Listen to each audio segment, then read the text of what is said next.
Those allegations are really, really wild.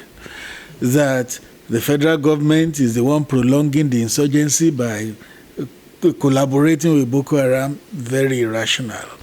The second thing they said, the government is planning to depopulate Christians in the north. That's why they are killing some Christians. Very irrational. It's not good to say this is the number of deaths, this is Christian, this is Muslim. But if we must look at that, Boko Haram has possibly killed far more Muslims than Christians. And they came after me with all that tirade. Do you know that very many members of C.A.N, bishops, reverends, apostles, called me and told me that they didn't see anything wrong in what I did? Many called me and said they didn't see anything wrong in what I did. That shows you that C.A.N is the one flying off the handle.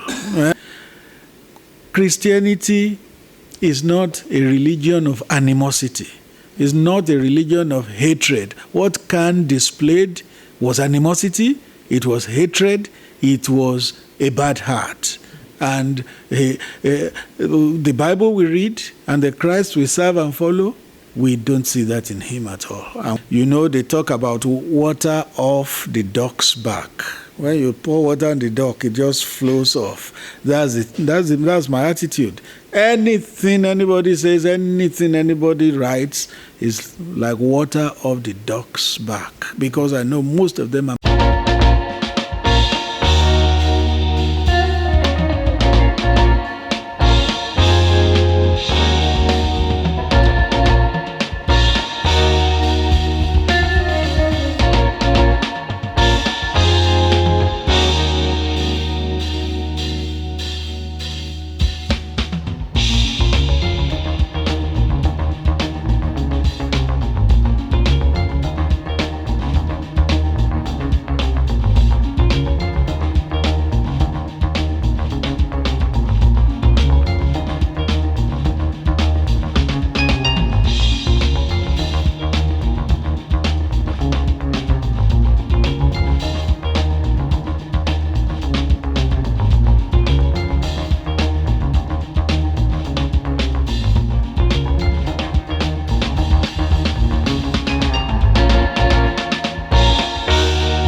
Well, it's another very wonderful, lovely moment somewhere very important in the city of Abuja. Federal Capital Territory of Nigeria, West Africa, as we meet a very, very important personality, a man of impeccable achievements, a literary tycoon, a media baron, a journalist, and an image maker extraordinary. We've been looking for him for the past 2 years, and by the grace of God today, we are ushered into his ambience inside the State House, Aso Rock, Abuja. And I'm not going to be doing the job alone. I am with my very, very wonderful colleague here called the Sage, Sami Hassan. As you know, my name is Bengadan Asabe, and the man we are with today is no any other person than the humble, personified, intelligent, eloquent, and psychologically blessed man, Mr. Femi Adesina, the special advisor to the President, Federal Republic of Nigeria, Media Publicity. We are so humble. And Sami, you have anything to say? Well, this is quite an honorable occasion, quite a great privilege to meet Mr. Adesina again after 15 years, and I think the very first thing that I noticed was there was even an increased level of humility in the man's demeanor. That's really incredible. My question is, how does a man keep himself level-headed in such a place on the top of the rock? This is really important for me. The thing with Nigerians is sometimes we misunderstand people who are behind the walls of governance or government. Our goal today is to be able to kind of open a window through the walls so you can see these people for who they really are. So today we bring to you the most honorable Femi Adesina. It is interesting meeting you, sir. Let's start by asking you that, how you feel in the few days? I mean, I met you last maybe 2 years ago before the election, 2019, and I want to ask that, how has it been in recent time? Has the load been so big on your shoulder that you want to get your shoulder broken, or things have just taken another new dimension? How do you feel, sir, Mr. Adesina? Thank you. I'm glad to welcome you to the Office of the Special Advisor, Media and Publicity at the State House here. I listened to the introduction, and I was wondering whether it was me. You were making my head to swell. So I pray that God will give me the wisdom of the sage so that I can answer you properly. So how has it been since after the election? It's been good. It's been good. The beauty of democracy that offers a second term in office to a government is that they can continue with what they've been doing. And that is what this administration is doing. Where we left off in May 2015, we have continued after the second term started. So I think it's seamless. We are continuing seamlessly, and we take things in our stride as they come.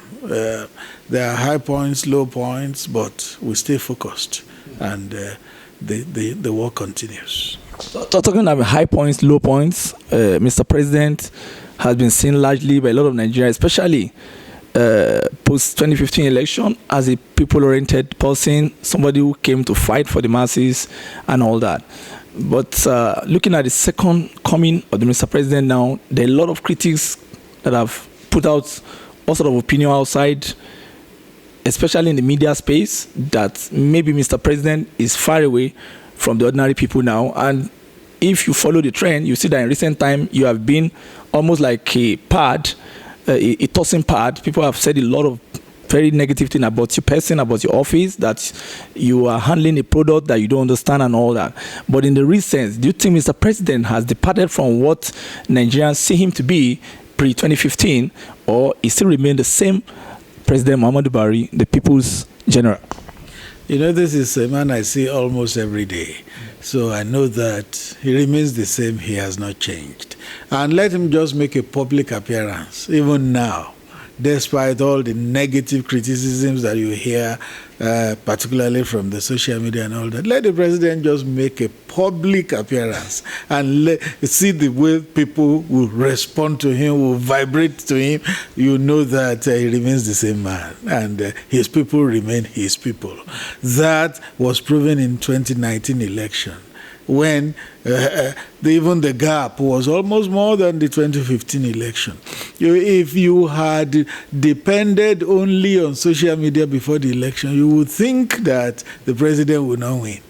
The tendency and the thrust of social media was that, they would defeat him. But you see the gap. Yes, honestly, that's what we saw. But let's quickly even come to the issue of the day before we go to other soft issue. In recent time, you see a very big constituency, because your first constituency is the media, and to the glory of God, your second constituency should be the Christian community, because apart from being a member of the Bible Association, you're also a very respected deacon in the Foursquare, and perhaps a member of the Christian Association of Nigeria. But recent time, you see the way they came after you, especially after the unfortunate death of Pastor Lawan Andimi, the C.A.N chairman in Michika, in Adamawa State. And they term you to be a stumbling block in the progress of Christian. They said, that you are citing the president, that the president is insensitive to the Christian community, that Christians are being killed and all that. And there was a lot of kind of literary reaction from your end and from other groups. How have you been handling it? And is it true that you are not representing the Christian? Let me ask you that question directly, sir. I'm a Nigerian, first and foremost. Then I'm a Christian serving in government. I am not serving as a member of C.A.N. And if C.A.N said what is improper, what I consider untrue, what I consider non-rational, as they said, it's part of my duty as the special advisor on media and publicity to the president to point out their error. What do I do as a media advisor? I ensure that the country is kept abreast with what Mr. President is doing.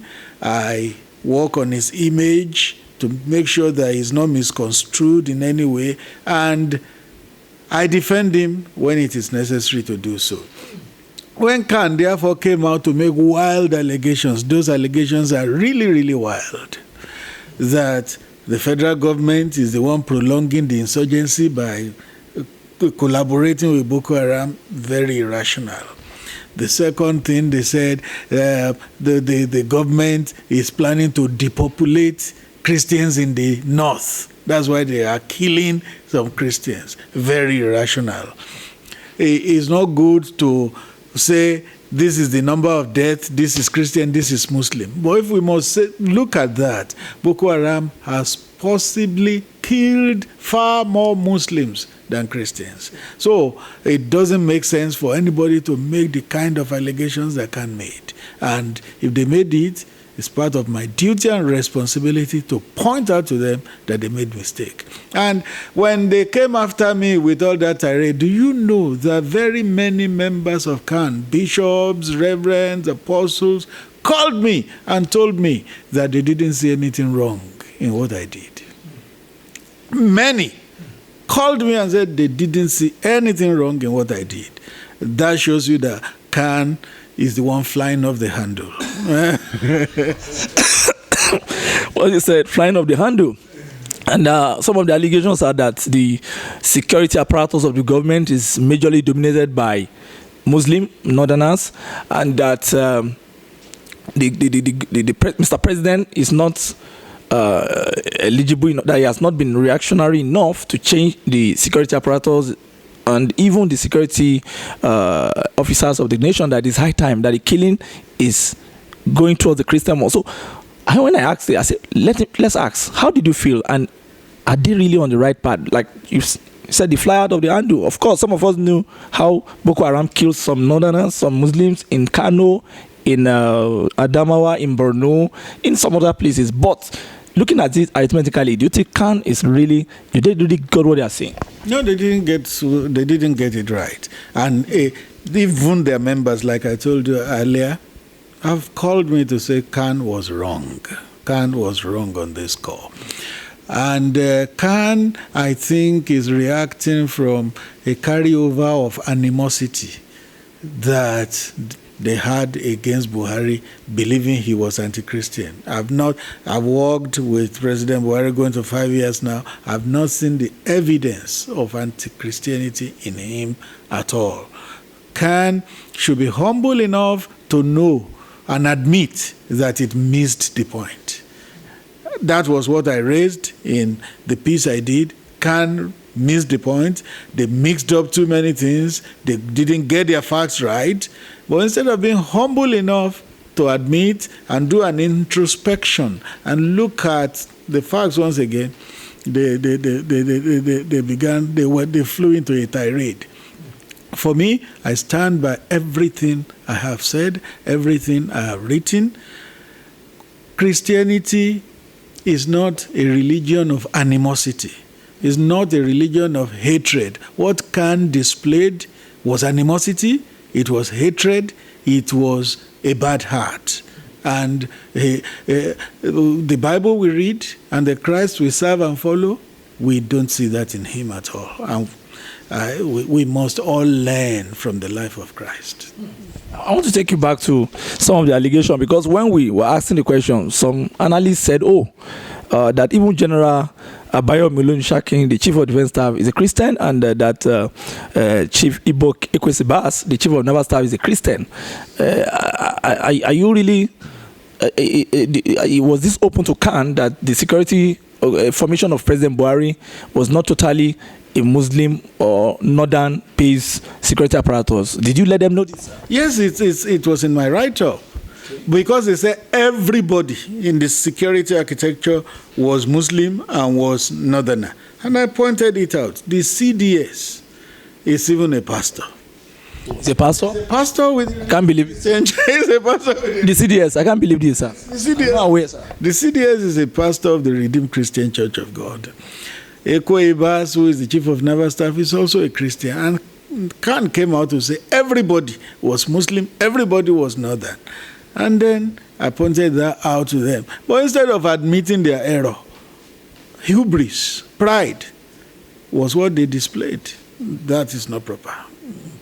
I want to take you to the issue of pre-2019 election, because I was in Nigeria then, but I think you were busy and we couldn't get you to react. We saw whereby a bishop, a popular bishop in Ota, okay, let me say Bishop Igbo, came out and some of his other pastors to say, please, it's better to vote for a thief than to vote for a killer. How did you react to this? How did you see this then for a major Christian leader that controls millions of worshippers to come out and direct that kind of sermon at your principal? And did you find it offensive? Why did you take action? Because a lot of people were wondering that why did you keep silent about that? Because it was a direct sermon and it was being shared on the social media that they should not vote for him. It was like trying to convince the Christian community to vote for another candidate, which we all know. And then what happened at the end of the day? Who won the election? I think President Buhari won the election. By almost 4 million. 4 million. So Bishop Oyedepo ate the humble pie. He ate the humble pie because Oyedepo had always been anti-Buhari. In 2015, he didn't want him. Buhari won. In 2019, he didn't want him. Buhari won. So we're not bothered about that. We're not bothered. But sir, why do you think some of these Christian leaders hit your principle? What do you think is happening? Because we believe Christianity is the religion of love. And in 2011, President Buhari came out with Pastor Lawan as his running mate, and all of us applauded that gesture. And by 2015, Pastor Lawan was busy, and this same President Buhari came out with another pastor, Yemi Osibaju of the Redeemed Christians of God. And today, the two of them are sailing the ship of leadership, you know, even though everything might not be totally straight. But what do you think is the problem with some of these elite Christian leaders that are against? What do you think they have with President Buhari? From your perspective, they are the ones that will answer that question, because I don't know what they have against him. But then, whatever they have against him, they've been beaten once. They've been beaten twice. And thank God that there is time limit in Nigeria. If there was no time limit, they would have been beaten again and again and again.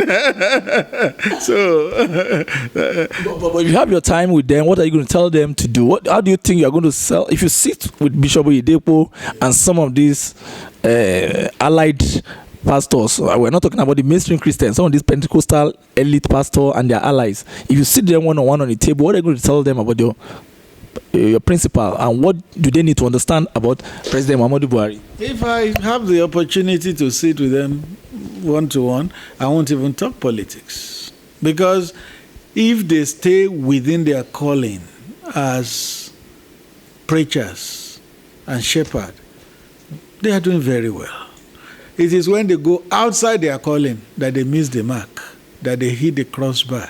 So if I have opportunity to sit there, I won't even discuss politics. I would rather discuss the work of the kingdom, which I believe they are doing very well. So, but looking at the society now, with the way things are, people are complaining, and it appears that it's the big men that are even complaining, and this elite pastor. What do you think your principal has done to them that make them to start crying? You know, the Yoruba will say, "Tabak bafida lo no mode amasukun," or something like that. That if you take feed the bottle from a child, we start crying. Do you think it's some of the policy that is going to favor us at the end, or what do you think is their problem, and what do they need to understand? Because the masses, we say, okay, maybe we are going through a long-term reform, but these people are always saying one or two things. They are even coming out boldly to go against your principal. What do you think he has taken away from them? But unfortunately for them, they are not the ones that have the mandate to administer Nigeria. I would rather advise them that they should go and throw their hearts into the ring and run so that they can have a mandate to rule the country. They don't have it. President Buhari is the one that has it up to 2023. They have to live with it. Then sir, well, what do you want to feed Nigerians? There's also the perception from a section of the society that maybe things are hard. Do you think it is hard for a purpose? Because I remember when I interviewed you here in 2016, we had the song Auje Ajeyo Autun Dilole. Can we see Dilole? Yes, it will still happen. It will still happen. You will see that where we are today is not where we were in 2015 or in 2016 when we had that interview. Things are getting progressively better. And before 2023, when President Buhari will finish, things will be a lot better. In fact, at the end of the day, a lot of people will come to retract what they have said against President Buhari, because they will look at the foundation he has laid for the Nigerian economy, and they will see what is being built upon it, and they will give him credit that they judged him wrongly. Then what are other things you think people should know about it? Because like some of the opinions in the public space, of course, pre-2015, there were bombings, there were massive killings, especially in the northeastern region of Nigeria.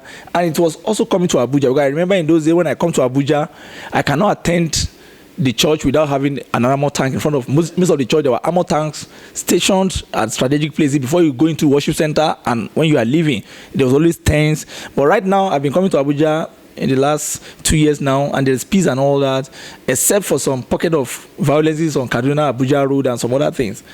What do you think the president can do? And again, another allegation is that the service chief should be sacked. That is prominent now. Why do you think your principal is keeping them? And do you think, of course, we've recorded sources away from what we had pre-2015? There is what is called presidential prerogative. And that prerogative can only be used by the president. It is that prerogative that gives him power to hire and fire in certain places. When he came in 2015, the service chiefs he inherited, he kept them for about 3-4 months before replacing them. It was presidential prerogative. Another president will have sacked the service chiefs 24 hours after taking oath of office. So he used his own prerogative that way. There's that same prerogative he has to keep his service chiefs for as long as he wants and to replace them at any time he thinks they should be replaced. It is not C.A.N, it is not politicians who will tell him what to do and when to do it. He is the one that has the mandate, and he will use that prerogative to do what he believes is best for the country. But how about the security issue? Do you think we are winning the war, and do you think there is a better, what can I call it? There's a better development compared to pre-2015 and 2019? Yeah, people are just not thankful. They're not thankful to God and to this government. If we are thankful to God, we will know that He is interested in the affairs of Nigeria. We can imagine how things were by 2015. Bombs could go off 10 times a day. Now, once in a while you still have occasional bombing, but it's few and far between. 2-3 months, there may not be one incident of bombing. And you know how far Boko Haram has been beaten back. Boko Haram was in this Abuja. There was Nyanya bombing. In fact, they began to give it tag, Nyanya 1, Nyanya 2, Madala bombing, Suleja, everywhere. The police headquarters. There was that everywhere. But then, God has been kind to Nigeria. This thing has been curtailed. Boko Haram has been reduced to a tiny location very, very soon. Eventually, by the grace of God, Boko Haram will become history. Remember the Tamil Tigers in Sri Lanka? That insurgency lasted for 28 years. 28 years. But it ended one day. Boko Haram insurgency is 10 years in Nigeria now. It will end one day. I want to ask you this question, sir. In the last 2 Christmas we've observed in Nigeria, we've seen that there was no shortage of fuel. People didn't queue in petrol stations. And even the state of power was a bit okay. But I'm even concerned with the fuel thing. How did your principal did it that we're not having fuel and there was no queue? Before 2015, every December, there's always sabotage. You have to queue at petrol station, you have to pay double money, you have to cry, you have to shout, you have to abuse the government. So what's going on? Well, I think it's just a matter of proper planning. I think it was in 2017 that we had that severe fuel crisis at Christmas. There was some glitch in the plan, and there was some sabotage even from the marketers themselves. But after that, the things were corrected, and there was proper planning. So for three years, 2018, 2019, we didn't have any crisis at any of the festive seasons. So it's a matter of proper planning. Let me also ask you, how did you feel? Because the Nigerian media, which happened to be your primary constituency, and which you are the former president of Guild of Editors, I think some of them came hard on you, especially when the issue of Oyedepo came. The publisher of Sahara Reporters, the federal government kept him too long in prison, and that there was a kind of strategic, maybe the government was trying to stifle freedom of press, and even to the extent that Punch newspaper have to decide to start calling your principal a major general. How did you handle those times? Were you going to say those are some of the most challenging times for your job? And do you have anything otherwise? Not at all. Not at all. Those issues didn't bring up any challenge at all. Omoyele Sowore was not held as a publisher. He was held as somebody who wanted to disturb the peace of the country. He was held as somebody who had run for the office of president and who didn't win, who didn't score more than maybe about 30,000 votes. Now, what you couldn't get through the ballot, you wanted to get through civil disturbance. So he was not held as a journalist. The other one, Punch calling the president Major General. The president replied in an interview published just this week saying, I'm a Major General, retired. I didn't pick the title from the street. So if they call me Major General, they are just calling me a title I earned. So it didn't bother us. It still does not bother us. But how do you react to the allegation that you're trying to serve freedom of speech? Do you think that is a reality or is just misguided opinion? When I hear that, I always ask the people, give me 3 evidences. And they can't even give one. They can't even give me 3 evidences to show that the media is being muzzled. They can't answer. They can't answer. So where's the fear, sir? It's just calling the dog a bad name in order to hang it.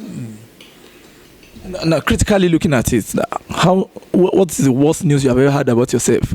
Being the chief spokesman of the president of the largest nation in Africa, the most populous nation. What is the worst news you heard about yourself, either in the social media or traditional media? No, that does not. It does not bother me. You know, they talk about water off the duck's back. When you pour water on the duck, it just flows off. That's it. That's my attitude. Anything anybody says, anything anybody writes is like water off the duck's back, because I know most of them are malicious. Once it's malicious, I don't care about it. But if there is something that is well-founded, that is positive, I'll read it and take and learn lessons from it. But once I know that this is malice, I don't bother myself. So, of course, I also saw in a follow-up to the issue of what C.A.N and some of the allies are saying, with total honor, I will not know if you saw the report by one lady, Abimbola Dilakun of The Punch. Is a back page analysis every Thursday. She was saying something. She said Femi Adesina did not change. And I want to quote this for your hearing, sir. Okay, sir. Because I saw the writer, I didn't read a word of it. A word, not a single word. Because when I see that something has been created by hatred, I just ignore it.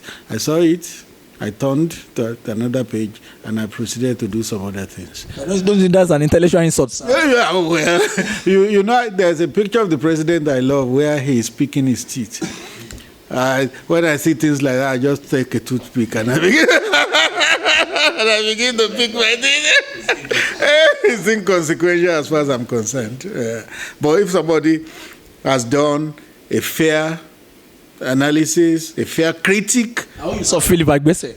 Yes, and not somebody. No, he wrote it from, I think, from abroad. He's a Christian, and he did the balanced reporting about C.A.N. He was able to associate the C.A.N issue right from the days of Orji Kalu, the kind of the horribility, and people were saying you are the one that paid him. I have never met him. I don't know him. I'm still looking for his contact so I can call him up to say thank you to him. I have never met him. But that was a balanced report. Yes, I saw it. I read because it. He gave you a little criticism and he praised you and he laughed at the Christian community. I'm not averse to that kind of writing. But if I see that something is out of hatred, the Punch writer writes to abuse the president all the time. So I've stopped reading her years back. I used to read her in the past, but I've stopped reading her for many years. I want to ask that, do you really think the Christians are being persecuted up north? Do you have anything for C.A.N on this? I have not seen it. I have not seen it. I have not seen it. We know that there's a preponderance of Muslims in certain parts of the country. But if you look at the country generally, Christians and Muslims are almost evenly distributed in the entire country. There may be a preponderance in some side, but if you look at the total number, it's almost, I'm sure it could be 50-50. So one thing we need to know in Nigeria is that Christians cannot wish Muslims away, and Muslims cannot wish Christians away. We must stay in this country and salvage it together. You've also traveled with the president to a few international events, and especially to China, to Japan, and some other countries. How did those people, the leaders over there, view the president, and what did you observe from those international tours? Very, very well respected. I doubt if Nigeria has had a president that is more respected than President Buhari. There is international acclaim for him. The first trip we went to US in 2015 when he met with Obama, remember what Obama said about him? That you came to your job, you came to this assignment with a great deal of respect and integrity. When Obama and Justin Trudeau, the Prime Minister of Canada, met again at another event with President Buhari, Obama introduced Trudeau, says, this is the Nigerian president who is doing a very good job. And Trudeau agreed, he said, a very good job. That is the way the president is seen all over the world. Remember under David Cameron in UK, when it was said that some countries were fantastically corrupt. David Cameron said it. Yep. And then the Archbishop of Canterbury, who was there, said, yes, some countries are fantastically corrupt, but this Nigerian president is not corrupt. So our president is well regarded, well respected. And those people don't just respect you there if they have not checked you out. All those accolades they pour on him means they had checked him out. If he had money hidden away in Cayman Islands, in Jersey, and all that, they will know. But they know that this is a man that is squeaky clean, and they give him that regard. I'm very afraid on the very special thing. I'm afraid that when your principal goes, won't we have a situation whereby somebody will come and destroy all the good things he has done, especially in the economy, the introduction of TSA that have been able to checkmate massive corruption in the public sector, and the introduction of the BVN that has been able to also allow transparency to be in economic transactions in Nigeria and all that. Are you really afraid of 2023 that after you, the deluge, like the former King 16 of France said, after me the deluge? Won't it happen that your principal will go and after him it's going to be the deluge? Do you have any successor plan? No, Louis XVI had a messianic complex. He was the one who said, "L'État-moi, I am the state." No, President Buhari doesn't have that kind of messianic complex at all, because this is a country of nearly 200 million people. There will always be many people who can run this country and run it well. But the challenge is on the people to make sure they elect those who will take the country further after President Buhari finishes. If they go to hand over the country to thieves, those who will take us back, then it will be very tragic. So the onus is on Nigerians themselves to elect somebody that will take the country further after President Buhari. And before we round up, really, the rice revolution is coming up, and let's talk about the border closure. We discovered that since your principal closed the border, of course, some Nigerians said, oh, it has been so bad, we can't eat chicken, we can't eat turkey. But the other good side of it is that the security report we're getting is that there have been stifling of illegal ammunitions, there will be stifling of illegal activities, especially from criminals who masquerade as herdsmen and the aya killers and all that. So what do you think that portends for Nigeria in the long run? Both in the short and in the long run, it is good news for Nigerians. Farmers are very happy, particularly those who grow rice. Before the border was closed, partially closed rather, there was free smuggling of foreign rice into the country, and it affected the market for locally grown rice. Now, locally grown rice has an opportunity to sell widely, and farmers are happy. There also was a smuggling of arms and ammunition and cheap hard drugs. You saw that crime just spiked in different parts of the country because codeine, tramadol, all sorts were just making free entry into the country, and they were cheap, so people could access them. But after the closure, that has reduced. You will see that even the border closure had an impact on criminality, because for a long time after it, all those massive killings and violence stopped. Okay. So it's good for Nigeria, both in the short run and in the long run, that the borders were closed. I want to take you to a very personal question now before the stage takes you on. When I asked the question the last time, I think 2016, I interviewed you here. I think after that, I interviewed you July 2017 or 2018 when General Jembeon was 78 years old. I came here. And you said you're going to go back to journalism when you finish all this job. And definitely, I wish you would have gone higher. But how did you feel recently when your former boss, Orji Kalu, got that sentence? Did you feel bad? Dr. Orji Kalu is not only, was not only my employer, he is my friend. He's my friend. I can say that anywhere. In fact, he told me that any Sunday that he's in Abuja and I'm in Abuja, when I'm coming from church, I should always stop by in his house so that we have lunch together. So Sundays we have lunch together. I've gone to see him in Kuje prison because I consider him a boss and a friend. Now, he has not exhausted all the legal avenues he has to maybe overturn that judgment. He still has Court of Appeal, he has Supreme Court. So let's see how the case goes in the superior courts. Did you have a feeling for him? Because when I heard it, I had a bad feeling. Naturally. Like I told you, he was not just my boss. He is my friend. He's my friend. And if anything untoward happens to your friend, you feel it if you're a true friend. Does that say something about your principle? Meaning that because a lot of people are feeling that, when anybody got me to APC, Buhari will save the person and all that. Does it say something about him that truly is a puritanic? The three former governors who are in prison now, they are all APC. And that shows you that when it comes to corruption, the president does not interfere. He does not interfere. There was his personal friend who is a retired general that was named in the NSA, former NSA's ammunition scandal. Yes, he was arrested and he had to make refunds. The president didn't say, because this person is my friend, don't touch him. No, the president does not interfere, particularly in corruption cases.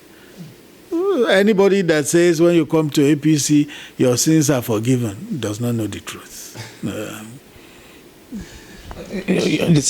Okay, I think Benga, in his energetic machine gun staccato style of verbal attack, has been able to really, I'm amazed by the kind of questions. I'm thinking, what am I going to ask? What's wrong with this man? He's asking everything. So I usually what I like is storytelling.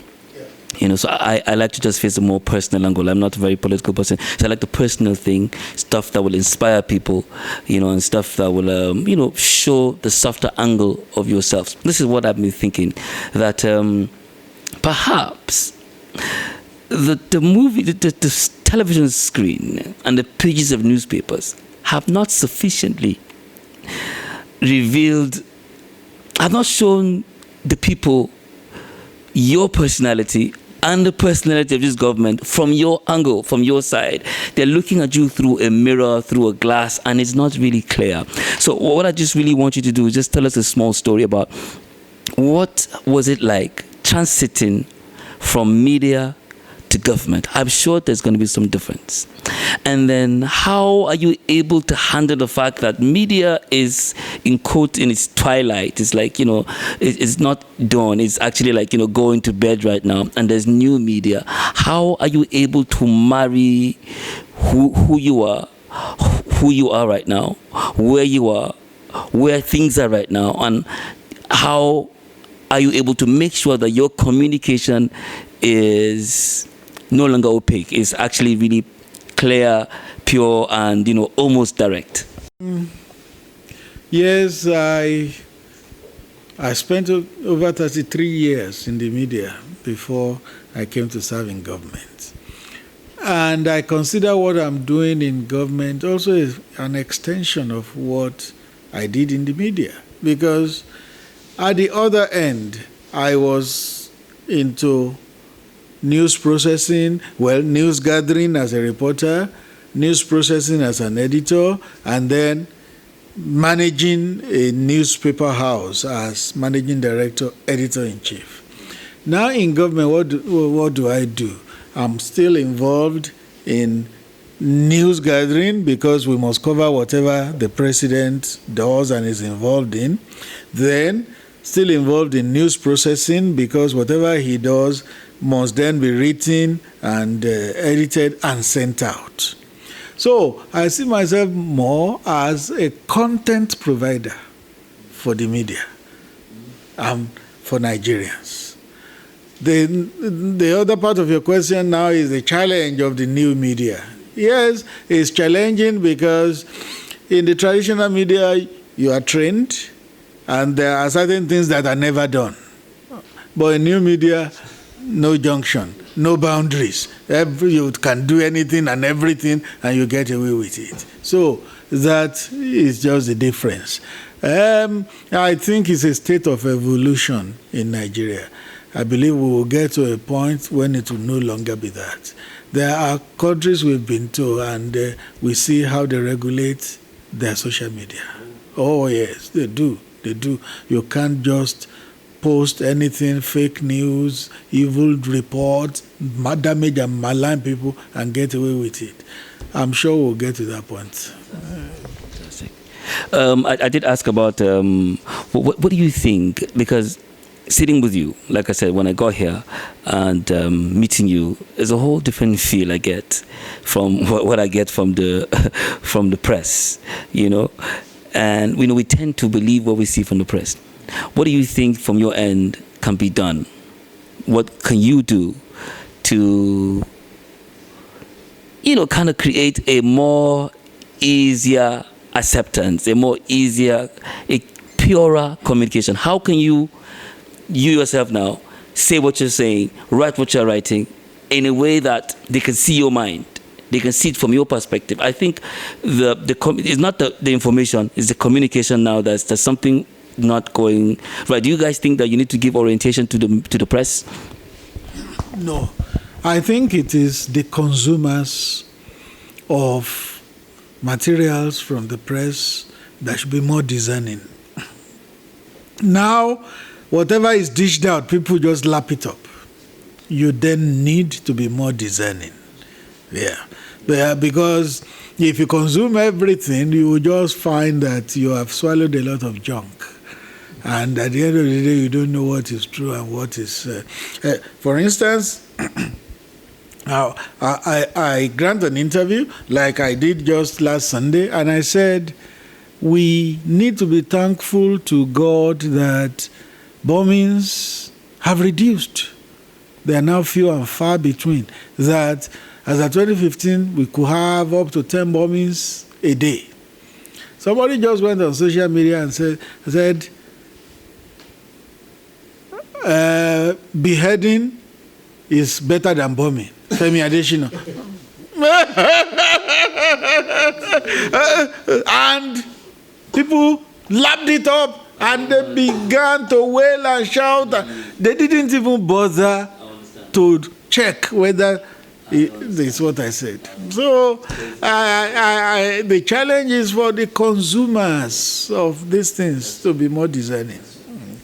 Why did you start it from the inside again? Now, what's it all about? Because a lot of people have been talking about it in the media, and all of your fans that were sleeping before, believing that they've lost you to politics, to government, are now trying to come back. Because I used to buy the Sun on Friday because of Femi Adesina in those days, and today I now buy Sun on Saturday because of your boss for life, Mr. Mike Awifa. So, what is from the inside all about? And is it a reassurance to your fans that they should go back and start reading Femi Adesina?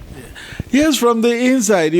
I just believe that the frontiers of communication is so large. Many things you can do. From the last question, you heard him say, in what ways can we communicate better and all that.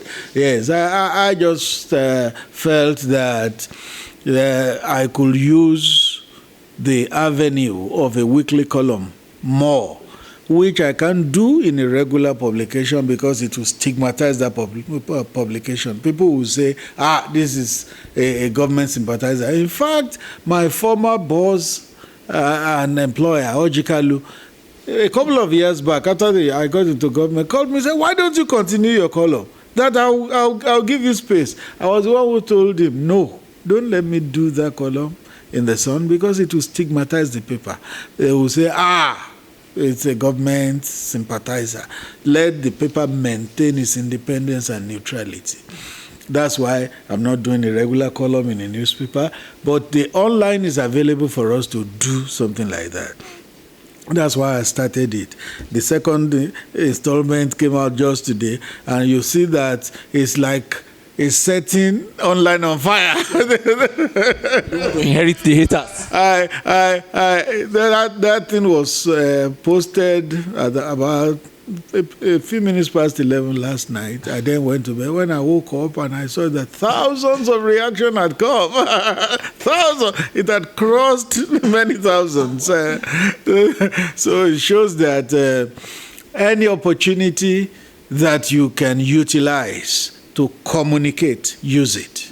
Use it. Use it. So for me, things we can't put in a press statement because you will be limited. I can always do in that column. Are you afraid that the traditional media is going through trials? Yeah, it had always gone through it. It's just that those who manage the media, the traditional media, they have to be very dynamic. For instance, if you are a monoproduct newspaper company, it's going to be tough for you. It is the era of multimedia. So they need to embrace the multimedia model to stay afloat in the market. Are you trying to write a book when you leave power? Because I was looking at you that you should go higher in politics because of your... Get us write a book for... Get us write a book. Should we? Should we do a book for, So I'm thinking that, do you want to write a book? And like every other person I've gone through this office, you'll have to retire as chairman of the editorial board. Well, I'll say by the grace of God, if God gives me grace and I finish, yes, I would like to document experiences I had in government. No partisan politics. I don't think I'm cut out for it. Yes, I'd like to return to the media, if not with my 2 feet, one leg in the media and one leg in other things. But I always want to be part of the media. Because you said something now that you're not a politician. I remember interviewing you as the MD, the Sun newspaper, many years ago at Kirikiri in Apapa. And you told me, you said something that, I think you said you're a media person. You said something about media, that you always do media. Yeah. So will you still go back? And yes, like that, I said it. I always like to have one leg in the media. No, sorry, you said something. I remember now. You said you are a Buharist. You are not a politician. Are you still a Buharist? Died in the wool Buharist. I'm even more of a Buharist now than I was before I came into government. He's a man I love. He's a man I admire. And I tell you, in or out of government, I'm a Buharist. On the last note, can you give Nigerians in diaspora, people that are looking at the president, who are having some kind of ill feelings about him, maybe basically because of the opinions being celebrated in some quarters, and people who also see him as a reformer, who believe that this economic reform we are going through is for us to enjoy a boom in the nearest future, and who believe that every reform is a transformative moment for a boom. So what are you going to tell them, Nigerian diaspora and Nigerians around the world, who look at your government and say, okay, we see hope? Yes,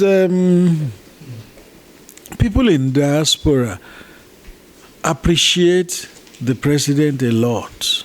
I would say even more than those in the country, because everywhere we go, the president likes to meet with Nigerians there, and I see how they respond to him.